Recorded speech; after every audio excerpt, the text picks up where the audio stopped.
কোনো দলের চাপে শাপলা কলি প্রতীক যুক্ত করেনি ইসি, বরং কিছু প্রতীক নিয়ে আপত্তি থাকায় তালিকা সংশোধন করা হয়েছে বলে জানিয়েছেন ইসি সচিব আক্তার আহমেদ।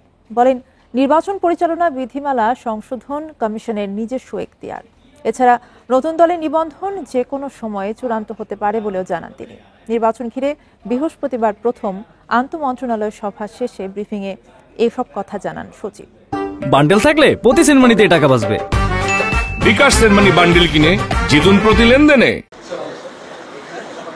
সরকার ঘোষিত সময় অনুযায়ী জাতীয় নির্বাচন আয়োজনে আর মাস তিনেক সময় বাকি, তাই প্রস্তুতি বিষয়ে নির্বাচন কমিশনের এই আন্তঃমন্ত্রণালয় সভা।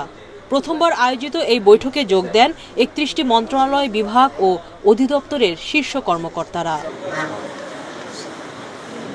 পরে ইসি সচিব জানান, তফসিল ঘোষণার আগে সার্বিক প্রস্তুতি, আইন শৃঙ্খলা পরিস্থিতি নিয়ন্ত্রণ, ঋণ খেলাপির তথ্য, নির্বাহী ম্যাজিস্ট্রেট নিয়োগ সহ বিভিন্ন কার্যক্রমের অগ্রগতি নিয়ে আলোচনা হয়েছে।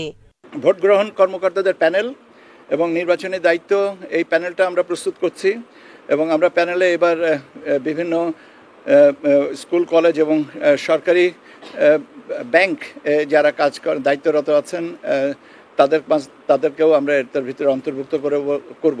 স্ব ক্ষেত্র থেকে বাজেট নিয়ে আমাদেরকে জানাবেন, তবে আমরা বলেছি যে বাজেটের ব্যাপারে সাশ্রয়ী হতে। নির্বাচন পরিচালনা বিধিমালা আবারও সংশোধনের বিষয়ে জানতে চান গণমাধ্যম কর্মীরা। সচিব বলেন, এটি কমিশনের এখতিয়ার। কিছু প্রতীক নিয়ে আপত্তি থাকায় তালিকা সংশোধন করা হয়েছে, কোনো চাপের মুখে নয়। নির্বাচন কমিশন মনে করেছে যে শাপলা কলির সাথে আরও কিছু নতুন আপনার কি বলে সিম্বল অন্তর্ভুক্ত করা হবে, সেটা করা হয়েছে। কিছু প্রতীক সম্পর্কে কিছু বিরূপ মন্তব্য এসছে over the period of time. কোন একটা পর্যায়ে কমিশন মনে করেছে আচ্ছা ঠিক আছে, এটা সংশোধন করলে করা যেতে পারে, সেই হিসেবে করেছে। এখন আর তখনের ব্যাপারটা তো না। গণভোট বিষয়ে ৮টি দলের স্মারকলিপি প্রসঙ্গে সচিব বলেন, এ নিয়ে সিদ্ধান্ত নেবে সরকার। নির্বাচনের সাথে ৩টা। সুলতানা জাহান মিতু, ইন্ডিপেন্ডেন্ট নিউজ, ঢাকা।